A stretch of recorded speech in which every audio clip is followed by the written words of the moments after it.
کریم ہمیشہ ڈیسک پہ یا رحل پہ رکھے.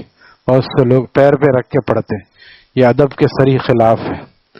ڈیسک پہ رکھیں یا ایسی، بہت سے لوگ اس پہ رکھتے ہیں، جہاں نماز موڑ کے اس کے اوپر رکھ لیا. جہاں نماز پہ تو آدمی بیٹھتا ہے، اس کے اوپر کیسے بیٹھتا ہے، کھڑا ہوتا ہے. جہاں نماز کو اچھی چیز ضرور سمجھا جاتا ہے، لیکن اس کے اوپر قرآن نہیں رکھا جا سکتا. قرآن ایسی چیز ہے جس پہ آدمی بیٹھتا نہیں ہے، اور جو ایسے استعمال ہے. ڈیسک ہے، رحل اس کے لیے بہترین ہے. ایک دو رحل گھر میں رکھیں، ڈیسک رکھیں، تاکہ اس پہ رکھ کے پھر پڑھا جائے. ہاتھ میں رکھ کے بہت سڑتے، ہاتھ سے گر سکتا ہے، تھوڑا سا آدمی ادھر ادھر ہوا، ہاتھ سے گرا. اس لیے بہترین طریقہ یہ کہ سامنے اس کو رکھا جائے.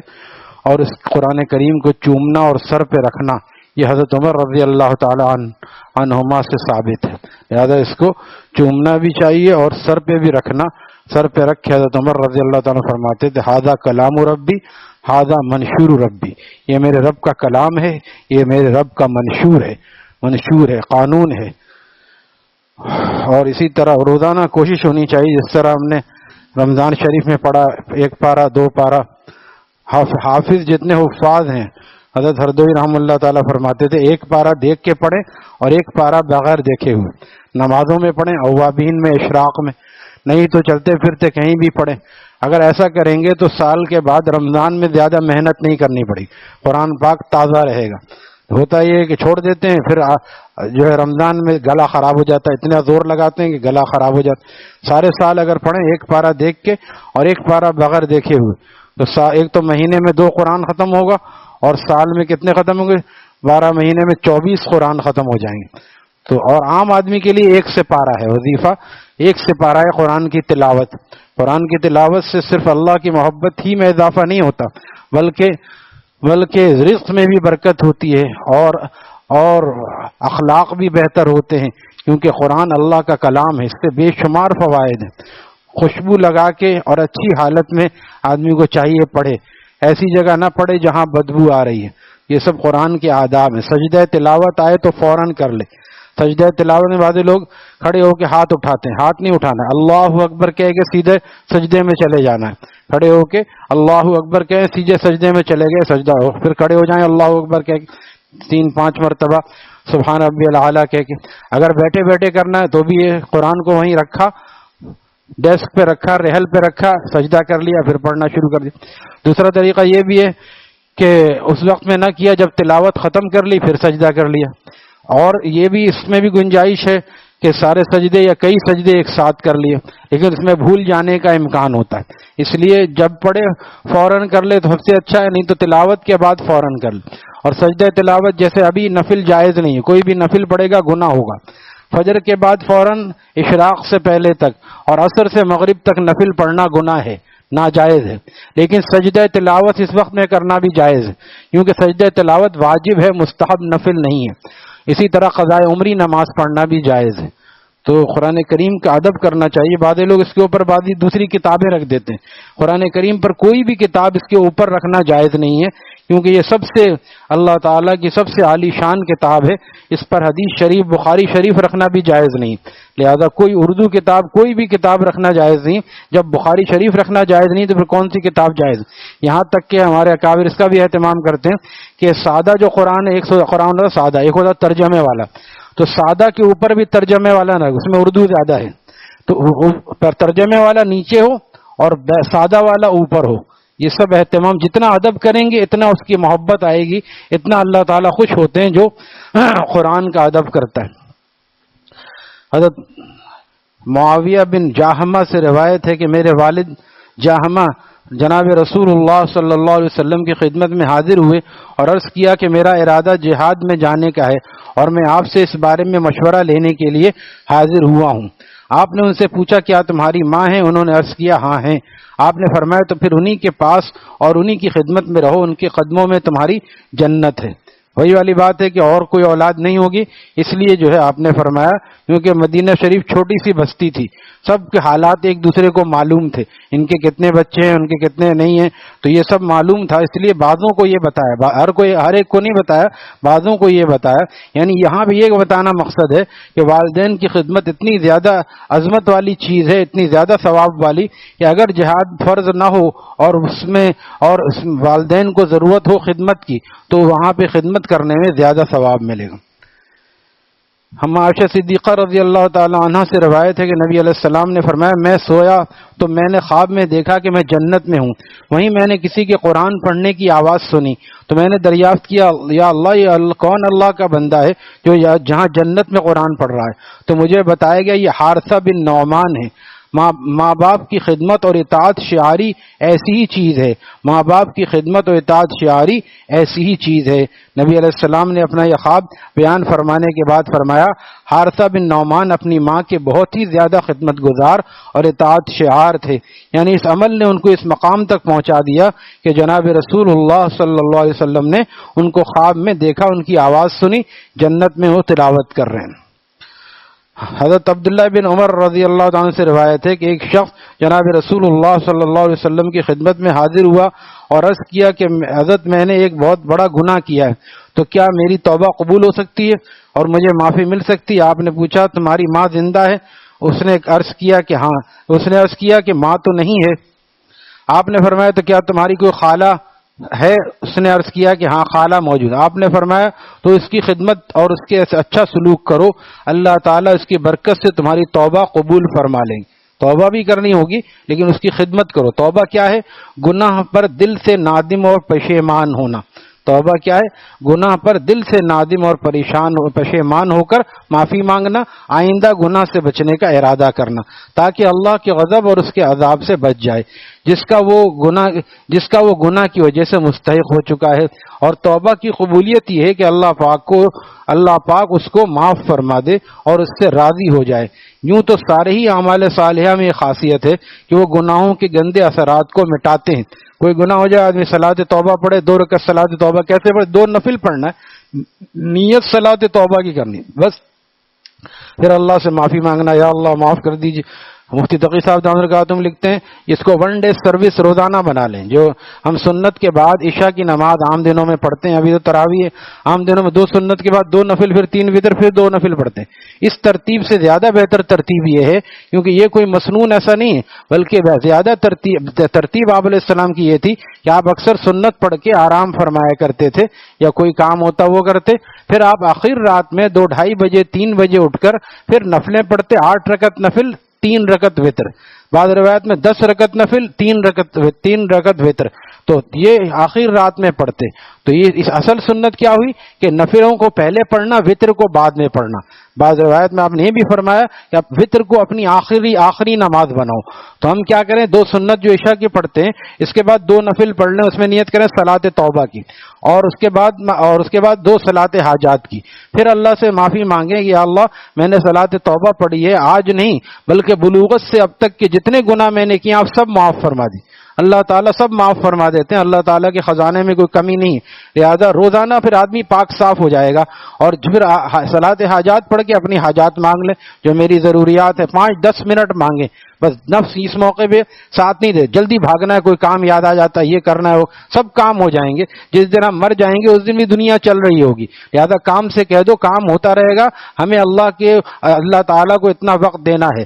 میں اپنے دوستوں سے کہتا ہوں کہ اپنے نفس کو اس پہ تیار کریں کہ 5-7-10 منٹ کم از کم ایک وقت میں دعا مانگے، 3 وقت میں یہ دعا مانگے تو دعا زیادہ قبول ہوتی ہے، بار بار مانگنے سے دعا زیادہ قبول ہوتی ہے۔ ان اللہ یحب، اللہ تعالیٰ پسند ملحین فی الدعاء، اللہ تعالیٰ دعا میں گڑ گڑانے والوں کو پسند فرماتے ہیں، بار بار مانگتا ہے، بار بار مانگتا رہے، ابھی آثار نہیں بھی ہیں قبولیت کے، حج مانگے، عمرہ مانگے، مانگتا رہے، اس مانگنے پر ہی بہت کچھ اجر ملتا ہے، اللہ کا قرب ملتا ہے بہت۔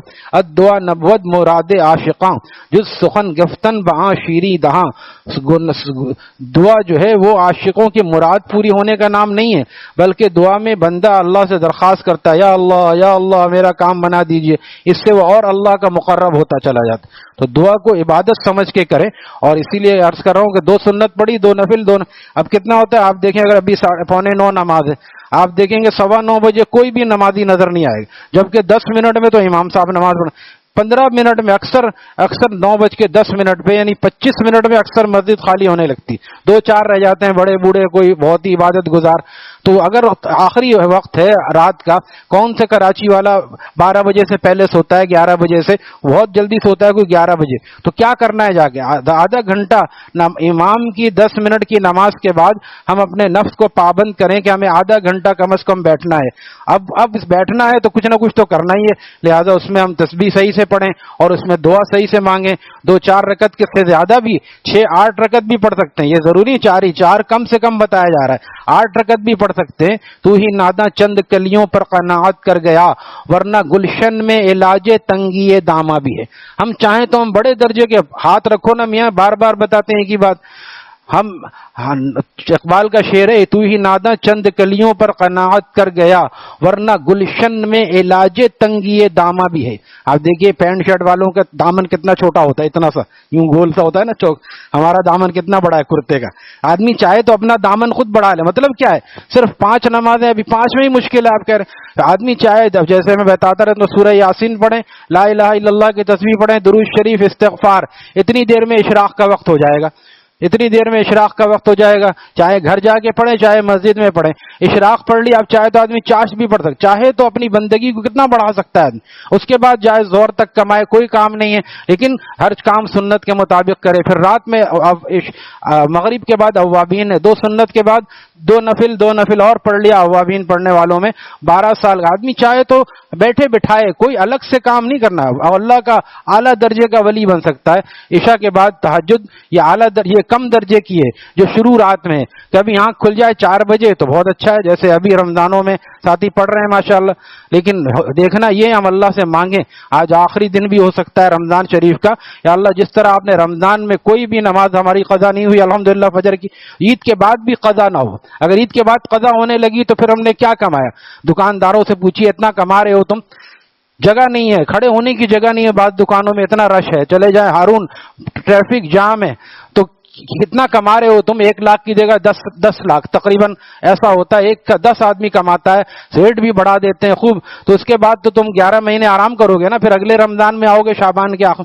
نہیں، تیسرے دن سے ہی دکان کھولیں گے، چوتھے دن سے، کیونکہ شادی کا موسم شروع ہو جاتا ہے، تھوڑی بہت بکری ہوتی ہے، کچھ نہ کچھ ٹک ٹک چلتا رہتا ہے، بجلی کا بل ادا ہوتا ہے، نوکروں کا جو ہے وہ خرچہ نکل آتا ہے، تو چھوڑتا نہیں آدمی کام. تو کم از کم نے جب رمضان میں اتنا زور لگایا، اس کا مطلب نہیں 11 مہینے چھوڑ دے. جو 11 مہینے چھوڑ دے گا پھر وہ یہ پورا کیسے ہوگا. اگر وہی دکاندار 11 مہینے اپنی دکان بند کر دے تو اس کا خود نقصان ہو جائے گا. اس کو اس سے اور کچھ کام اس سے لینا ہے، جو پیسہ اس نے کمایا. تو ہم اس کو جمع کریں اور اس کے بعد بھی ہم اپنی قوت کو استعمال کریں. یہ اسی لیے رمضان آتا ہے، اللہ تعالیٰ نے یہ مہینہ دیتے ہیں تاکہ مسلمان مستعد ہو جائے، زیادہ عبادات کا عادی ہو جائے، حلال سے رکنے کی برکت سے عید کے بعد حرام سے بچنے کا عادی ہو جائے، ہر بات میں پوچھے کیا کرنا ہے کیا نہیں کرنا. یہ اور نیک صحبت کا ہمیشہ اہتمام کریں. سب سے بڑا مسئلہ یہی ہے کہ نیک صحبت بننا چاہتے ہیں نیک، اور نیک صحبت اختیار نہیں کرتے.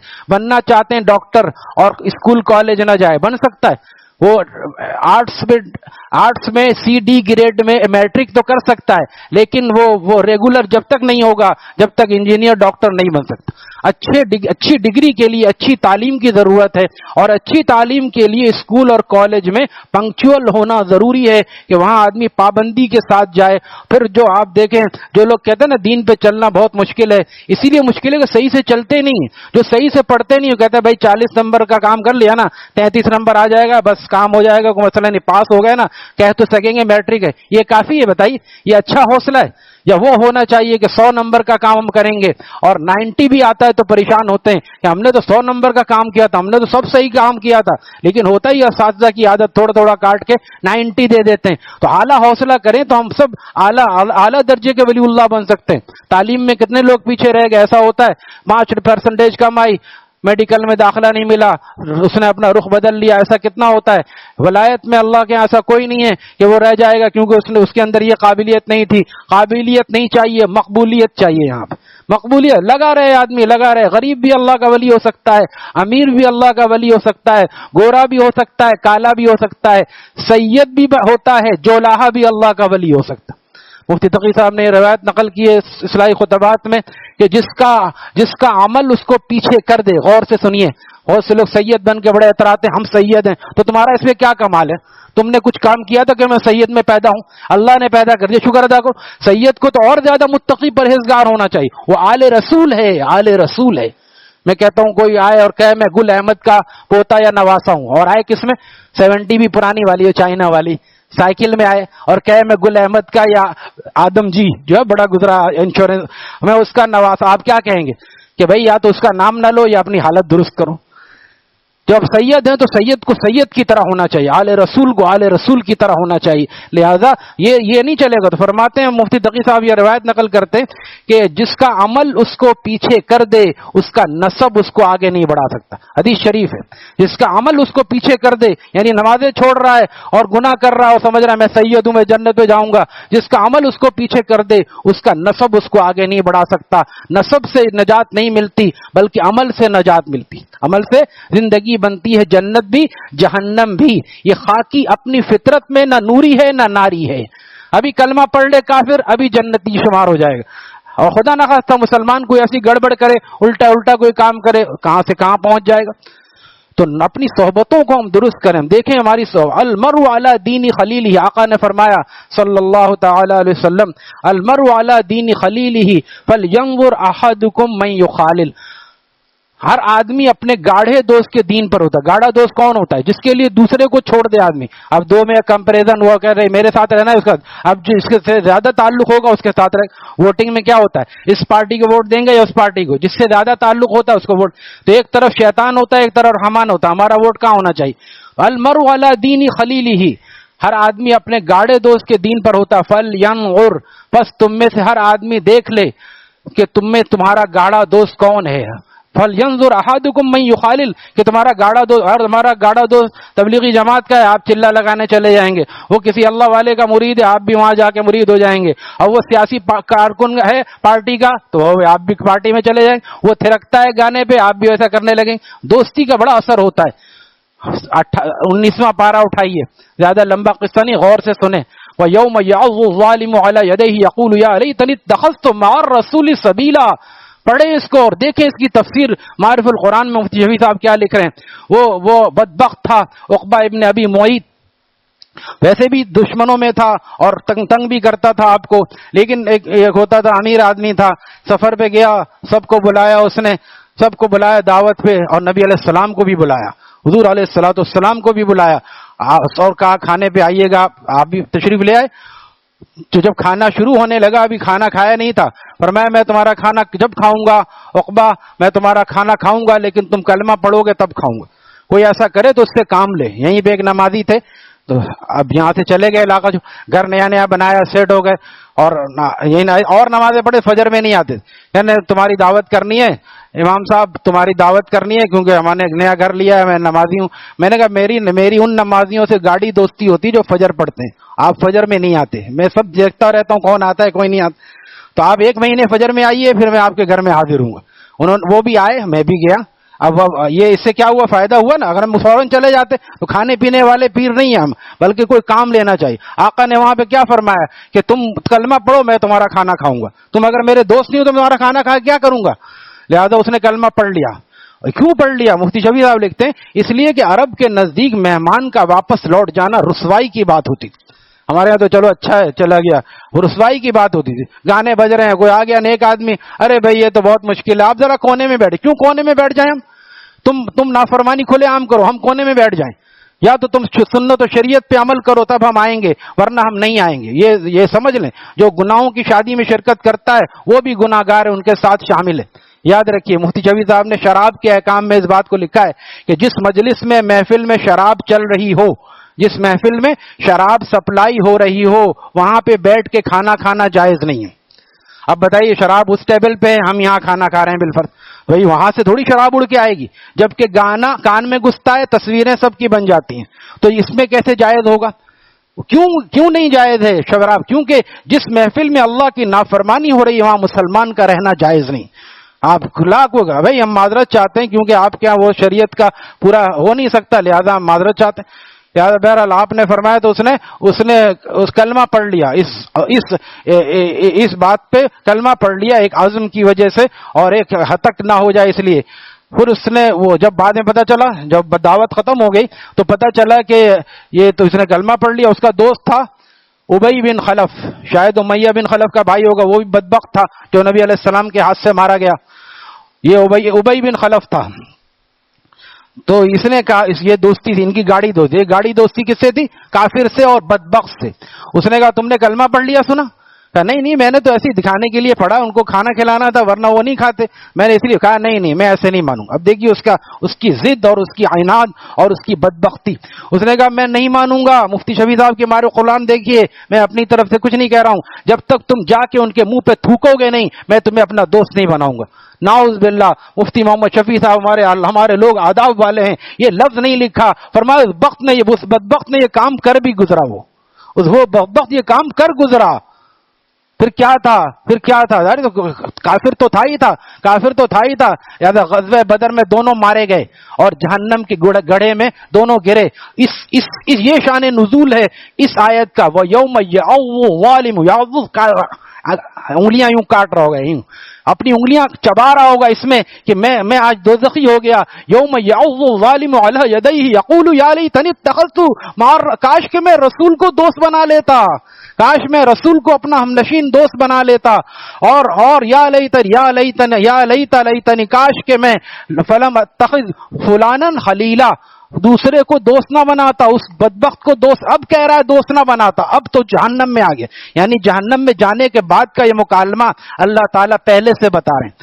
اور فلانن کا لفظ مفتی شفیع صاحب نے فرمایا اس لیے نام نہیں لیا تاکہ ہر ایک ایسے ہی جو گناہ کی طرف دعوت دے گا وہ دونوں جہنم میں جا کے پھر یہی کہیں گے یہ مجھے لے کے آیا تھا، اس نے مجھے اداکاری سکھائی تھی، اس نے مجھے گالیاں سکھائی تھی، اس نے مجھے ہیرا پھیری سکھائی تھی. دونوں جہنم میں ہوں گے. قرآن میں ہے یہ بات بھی کہ مشرک لوگ بھی جہنم میں ہوں گے، ان کے بت اور ان کے رہنما بھی جہنم میں ہوں گے. مشرک لوگ کہیں گے یا اللہ انہوں نے ہمیں بتوں کی پوجا پہ لگایا تھا، اب ان کو دگنا عذاب دیجیے. اللہ تعالیٰ نے سب کو دگنا عذاب دیا جائے گا، تم فکر نہیں کرو، سب کو عذاب دیا جائے گا. تو اس لیے کہہ رہا ہوں دوستی اچھی کریں، ورنہ کیا کہہ رہا ہے کاش کہ میں اس کو لم اتخذ فلانا خلیلا لقد اضلنی، اس نے مجھے گمراہ ارجعني، بعد اس کے کہ میں ہدایت پہ آ گیا تھا، میں نے کلمہ پڑھ لیا تھا، اس نے پھر مجھے گمراہ کر دیا. اس لیے اگر ہم خدا نخواستہ ہم نے نیک ماحول چھوڑ دیا پھر وہی ابے چل کہاں جا رہا ہے تو چل وہاں، یہ تو سب مولوی لوگوں کی باتیں ہیں. ارے بہت عمر پڑی ہے، کوئی پتہ چلتا ہے عمر کا کیسے ایمرجنسی ویزے آ رہے ہیں. لہٰذا ہمیشہ اپنی صحبت کو نیک رکھیں. جو نیک صحبت رکھے گا نہ چاہتے ہوئے بھی نمازیوں میں رہے گا، نماز پڑھنی پڑے گی. داڑھی والوں میں رہے گا، اس کی داڑھی رہے گی. اور بغیر داڑھی والوں میں رہے گا کہ تو ملا اس کو پکائیں گے، وہ سمجھے گا دیکھو میں ہی ایک نکو ہوں. ایک شہر میں ایک علاقے میں سارے نکٹے رہتے تھے. مفتی رشید احمد صاحب رحم اللہ تعالیٰ قصہ سناتے، سارے نکٹے رہتے تھے. ہوتا ہے ایسا. تو ایک ناک والا چلا گیا، ارے پکڑو نکو آ گیا. کیونکہ وہ تو اس نے فوراً وہاں سے بھاگا، اگر میں یہاں رہا تو میری ناک بھی جائے گی. تو ہم جس ماحول میں ہیں وہاں پہ بھی نکو بن جاتا ہے آدمی. لہٰذا نیک ماحول پہ جو ہم رہیں گے یہ دیکھیں گے اتنے لوگ نیک ہیں، کراچی کے اجتماع میں اتنے لوگ نیک ہیں، بزرگوں کے پاس اتنے لوگ نیک ہیں، تو حوصلہ بڑھتا ہے. اور جب سب برے ماحول میں رہتا کہتا ہے یہ سارے ایسے ہی ہیں، میں بھی انہی میں سے ہوں. لہٰذا اپنے ماحول کو ہمیشہ درست کریں. آپ نے فرمایا المرء مع من احب. دیکھیے صحابی کا ذوق دیکھیے. فرمایا یا رسول اللہ صلی اللہ علیہ وسلم جب میں رات میں گھر میں جاتا ہوں میں آپ ہی کا تصور کرتا رہتا ہوں، آپ کو یاد کرتا رہتا ہوں. پھر جب تک میں آپ کو دیکھ نہیں لیتا مجھے چین نہیں ملتا.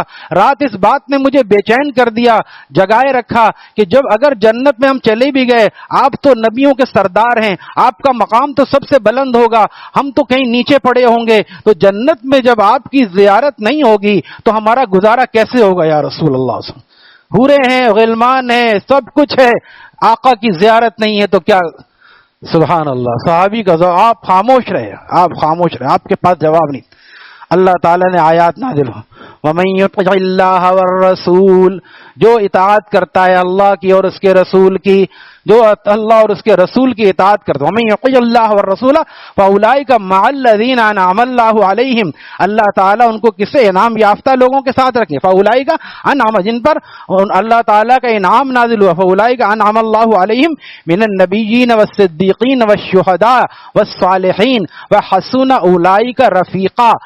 یہ بہترین رفیق ہیں. اور ہمارے حضرت والا تفسیر کے حوالے سے فرماتے تھے کہ یہ حسن اولئک رفیقا ما احسن اولئک رفیقا کے معنی میں یہ کیا ہی بہترین رفیق ہیں. ان کے ساتھ رہنے کی برکت سے اللہ تعالیٰ وہاں بھی انعام یافتہ لوگوں میں ہمیں شامل فرما لیں. اولئک انعم اللہ علیہم من النبیین ومن یطع اللہ والرسول. اور عبداللہ ابن عمر نے اور آسان کر دیا. اللہ تعالیٰ ان حضرات کو جزائے عظیم عطا فرمائے رضی اللہ عنہ کہ بعض لوگ کمزور ہوتے ہیں یا رسول اللہ صلی اللہ علیہ وسلم, کمزور ہوتے ہیں اور بعض زور آور ہیں, جیسے صدیق اکبر تھے, حضرت عمر رضی اللہ تعالیٰ تھے. تو اگر کوئی کمزور زور آوروں سے یعنی بہت زیادہ مجاہدہ کرنے والے اولیاء اللہ سے تعلق رکھے گا, اس کا کیا بنے گا؟ آپ نے فرمایا المرء مع من احب, آدمی اسی کے ساتھ ہوگا جس سے وہ محبت رکھتا ہے. کام بن گیا. کمزور آدمی بھی جائے گا انشاءاللہ. کمزور آدمی کو بھی اللہ تعالیٰ اس پر کہ اس کے ساتھ رہتا تھا, لہذا اس چیز کو معمولی نہ سمجھیں. نیک صحبتوں کو شیطان دور کرتا ہے. ارے میاں بس جاؤ گے تو وہاں یہی سننا پڑے گا, گناہ چھوڑو, نگاہ کی حفاظت کرو. حضرت والا میزان فرماتے تھے وہاں جانے سے نظر کی حفاظت کی بات ہوگی, انہی سے نظر بچا لو تاکہ نظر بچانے کی بات ہی نہ سننی پڑے. یہ نفس و شیطان کے حربے ہیں, لہذا ہمیں اس پر تھوڑے عرصے جب مستقیم رہیں گے پھر آہستہ آہستہ عادت ہو جائے گی, دوستی ہو جائے گی, تعلق ہو جائے گا, پھر آدمی چھوڑنا بھی چاہے گا تو نہیں چھوڑ سکے گا. اللہ تعالی ہم سب کو قبول فرمائے. الحمدللہ رب العالمین.